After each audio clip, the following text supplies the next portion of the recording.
Tinggalkan hiruk-pikuk di luar sana. BYD dengan dual mode teknologi menghadirkan getaran dan suara mesin yang minim hingga kabin yang kedap suara.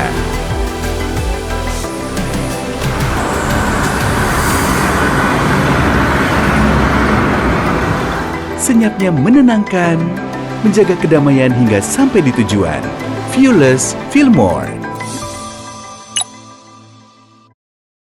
Pemirsa, 8 orang tewas dan 14 lainnya terluka dalam serangan yang menghantam sebuah resor wisata di kota Kirilovka, wilayah Zaporizhia. Pihak berwenang juga didukung Rusia ini menuduh Ukraina sebagai pelaku serangan. Rekaman video memperlihatkan kendaraan yang hangus terbakar, bangunan yang rusak, serta kawasan rekreasi dengan kolam renang yang porak-poranda akibat serangan. Gubernur wilayah Zaporizhia yang ditunjuk Rusia, Yevgeny Balisky, ini mengatakan di antara 8 korban tewas, 2 diantaranya merupakan anak-anak. Yang menuduh serangan itu sengaja menargetkan warga sipil. Dan juru bicara Komite Investigasi Rusia juga menyatakan pihaknya telah membuka penyelidikan pidana dengan dugaan tindak terorisme. Hingga kini Ukraina belum memberikan tanggapan atas tuduhan tersebut. Pemirsa, Anda menyaksikan Breaking News bersama saya, Anita Dewi. Serangan drone hantam fasilitas minyak Abbaik Saudi Aramco. Houthi ini menyatakan bertanggung jawab atas serangan ini.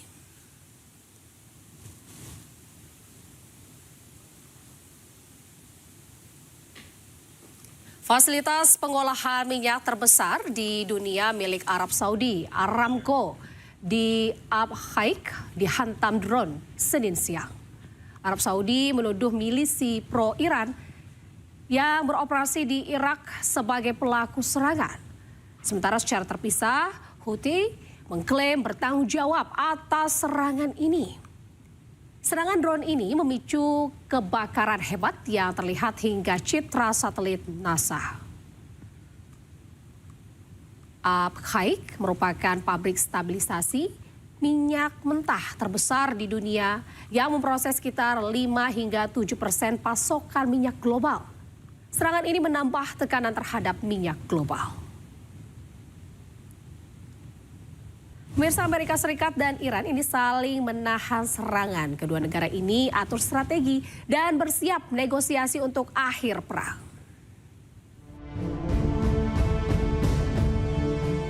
Setelah lebih dari 4 bulan, Amerika Serikat dan Iran kembali menghentikan serangannya.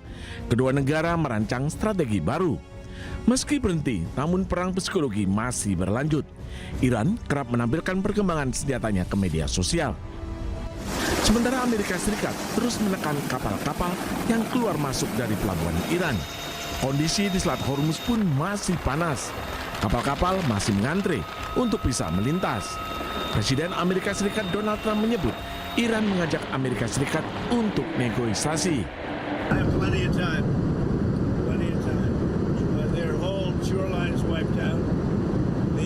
Strait is in very good shape, and we're talking right now. You know, they wanted to talk.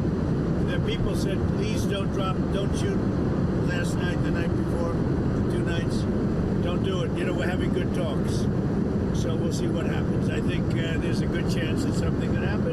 And if it does, good. If it doesn't, we go back to doing what we were doing 2 days ago.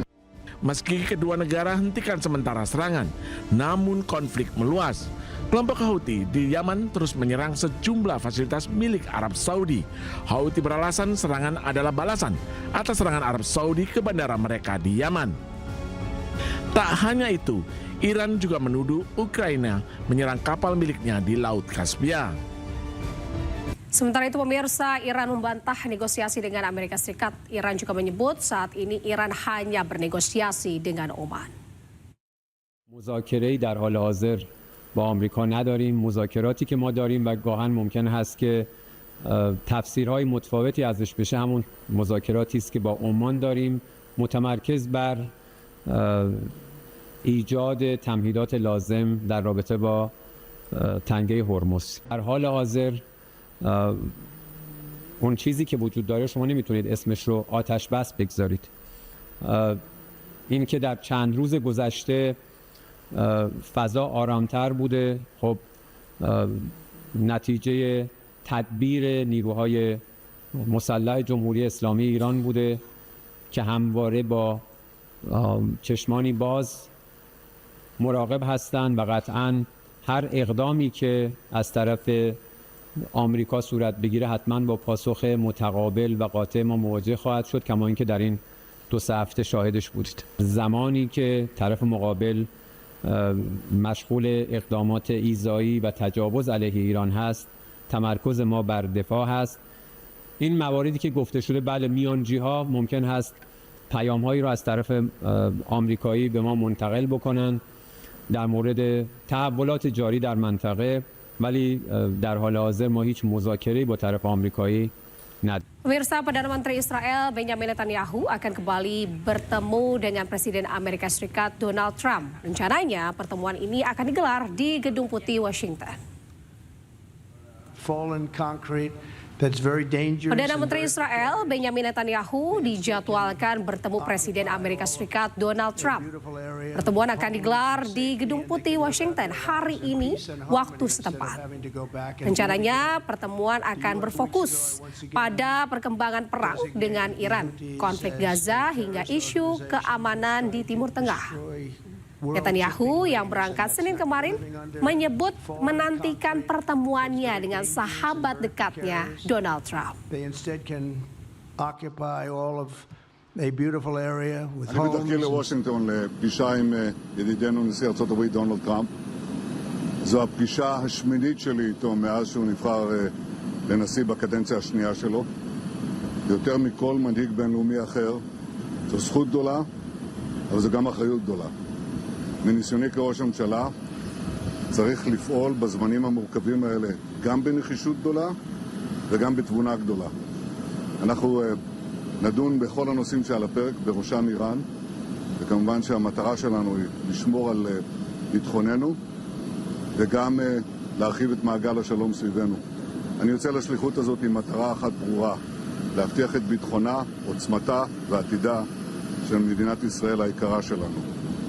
ואני יוצא גם למטרה נוספת, לחלוק כבוד אחרון לידידנו, ידיד אמת שלי ושל מדינת ישראל, לינזי גרם, מגדולי ידידיה של מדינת ישראל בכל הזמנים. ואני בטוח שבעניין הזה אני מייצג גם אתכם, אזרחי ישראל. Pemirsa, Wali Kota New York Zohran Mamdani mengecam Perdana Menteri Israel Benjamin Netanyahu terkait dengan kejahatan perang Israel di Gaza. Duta Besar Israel untuk PBB Dani Danon ini pun mengecam balik Mamdani dan juga menyebut dirinya menyebarkan propaganda Hamas.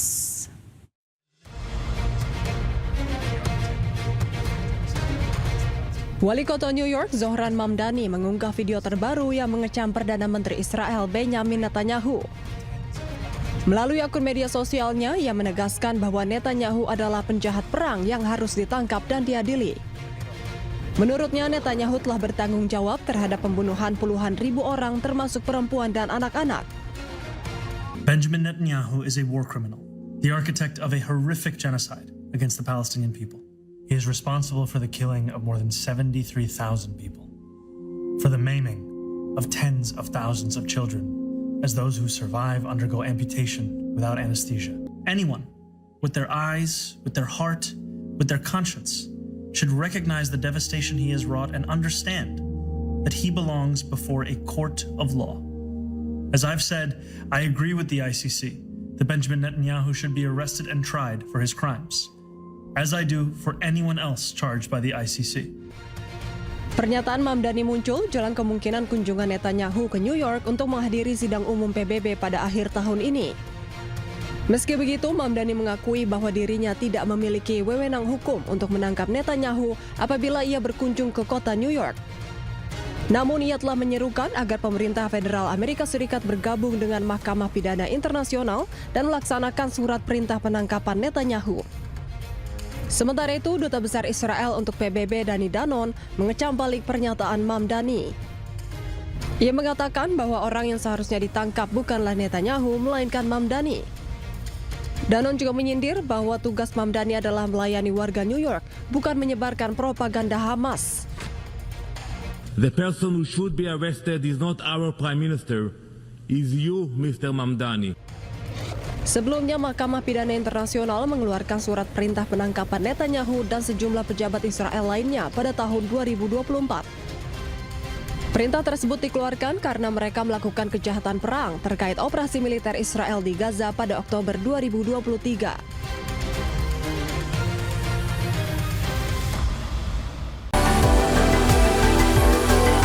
Tinggalkan hiruk-pikuk di luar sana. BYD dengan dual mode teknologi menghadirkan getaran dan suara mesin yang minim hingga kabin yang kedap suara.